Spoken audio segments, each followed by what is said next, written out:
नमस्कार दोस्तों, स्वागत करती हूँ आप लोगों का इस वीडियो में। आज की स्टोरी है आलसी लड़के की कहानी। तो चलिए शुरू करते हैं मेरे साथ इस स्टोरी को। एक बहुत ही भोला भाला सा आलसी लड़का था। वह कोई काम नहीं करना चाहता था, बस खाना खाता, घूमता और सोते रहता था। एक दिन उसे किसी ने बताया कि एक आश्रम है जहाँ पर कुछ नहीं करना पड़ता है और हर दिन 2 समय का खाना और नाश्ता मिलता है। तुम वहाँ जा कर के रहो। उस आलसी लड़के ने सोचा कि ये तो बहुत ही बढ़िया है और वह उस आश्रम में जाकर रहने को सोचा।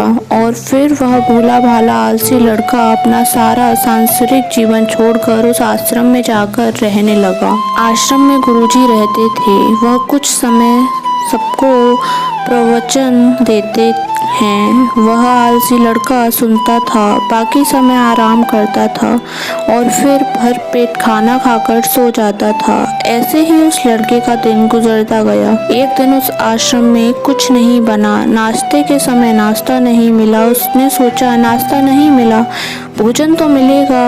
अब भोजन के समय भी उसे भोजन नहीं मिला। लड़का दौड़ करके गुरुजी के पास गया और उनसे पूछा कि आज भोजन क्यों नहीं बना। गुरुजी ने कहा कि बेटा आज एकादशी है और जितने भी आश्रम में सदस्य हैं उनका उपवास है और तुम्हारा भी आज उपवास है। आज भोजन नहीं बनेगा। वह लड़का आलसी था और उसे भूख भी बहुत लगती थी। उसने गुरुजी से बोला कि मैं उपवास नहीं रहूँगा, मुझे भूख लगी है, मैं खाना खाऊंगा। गुरुजी ने बोला ठीक है, जाओ भंडारे में से सामान लेकर के आओ और आश्रम में नहीं बाहर ले जा कर के बना लो, लेकिन याद रखना भोजन बनाने के बाद सबसे पहला भोग भगवान को लगाना और फिर तुम प्रसाद पाना। वह लड़का बोला ठीक है और फिर अनाज लेकर नदी के ओर पहुंचा। भोजन पकाने लगा। भोजन तैयार हुआ। उसके बाद कहने लगा कि भगवान श्री राम आइए, पधारिए, भोग लगाइए। अब जब उसे लगा कि भगवान तो आ नहीं रहे हैं तो फिर कहने लगा कि मुझे मालूम है आपको तो अच्छा खाने की आदत है, मैं बना नहीं पाया और मुझे अच्छा भोजन बनाना भी नहीं आता, लेकिन जो भी रूखा सूखा बना है आकर खा लीजिए। भगवान श्री राम उसकी सरलता पर बहुत ही प्रसन्न हुए और उस लड़के को दर्शन दे दिए। उसने देखा कि भगवान श्री राम आए हुए हैं और उनके साथ में माता सीता भी आई हुई हैं, लेकिन लड़के ने सिर्फ 2 लोगों के लिए ही भोजन बनाया था और अपने लिए और दूसरा भगवान के लिए। और अब क्योंकि भगवान के साथ माता सीता भी आई हुई हैं तो उसने उस भोजन को माता सीता और भगवान के सामने ग्रहण करने के लिए रख दिया। भगवान श्री राम और माता सीता ने भोजन किया और उसके बाद जब वह जाने लगे तो यह भोला सा आलसी लड़का बोला कि प्रभु आप आए, दर्शन दिए, बहुत अच्छा लगा। मुझे खाने को कुछ नहीं मिला, लेकिन कोई बात नहीं, लेकिन आपसे एक विनती है कि अगली बार जब आप आएंगे तो कितने लोग आएंगे ये बता दीजिए, ताकि मैं उतने लोगों के लिए भोजन बनाकर रख सकूं। भगवान श्री राम मन ही मन मुस्कुराए और फिर अंतर ध्यान हो गए।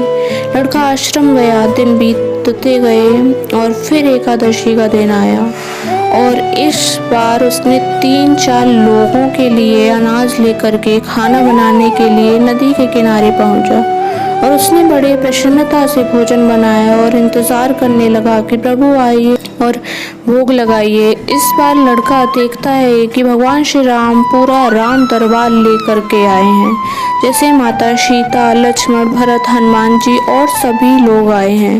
लड़के ने 3-4 लोगों का भोजन बनाया था और इस बार भी भोजन कम पड़ गया। लड़के ने निराश होकर भोजन को प्रभु के आगे रख दिया। उन्होंने भोजन किया और फिर चले गए और इस बार भी लड़का फिर से भूखा रह गया।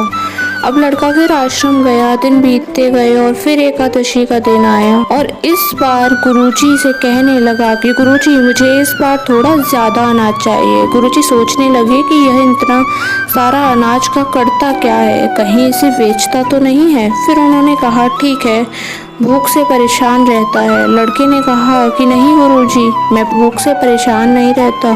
प्रभु के साथ बहुत लोग आते हैं, उनको भी तो भोजन करना पड़ता है। गुरुजी को लगा कि लड़का पागल हो गया है, लेकिन गुरुजी ने सोचा चलो एक बार चलकर देखते हैं कि लड़का इस अनाज का करता क्या है। वह भोला सा लड़का अनाज लेकर के नदी के किनारे पहुंचा और इस बार भोजन बनाना नहीं। उसने सोचा कि प्रभु हर बार ज्यादा लोगों को लेकर के आते हैं, इस बार वह जितने भी आएंगे खुद बना करके भोग लगा लेंगे।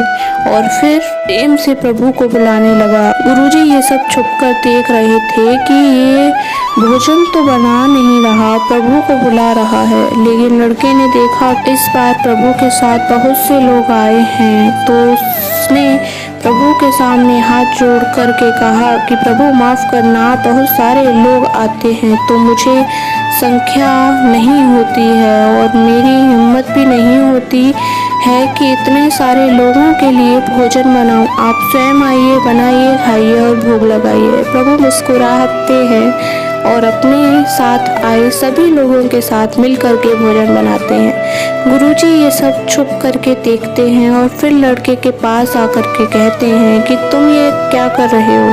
लड़का कहता है गुरुजी, आपको दिख नहीं रहा है कि भगवान श्री राम पधार चुके हैं, माँ सीता आई हुई हैं, हनुमान जी आए हैं और भी सभी लोग आए हुए हैं, भोजन बन रहा है। गुरुजी ने बोला कि पागल हो गया है, मुझे तो कोई नहीं दिख रहा। लड़का गुस्सा हो गया और बोला प्रभु आप ये क्या कर रहे हो, एक तो मुझे भूखा रखा है और गुरुजी को दर्शन नहीं दे रहे हो, जो मुझे पागल समझ रहे हैं, कृपा करके गुरुजी को दिख जाओ।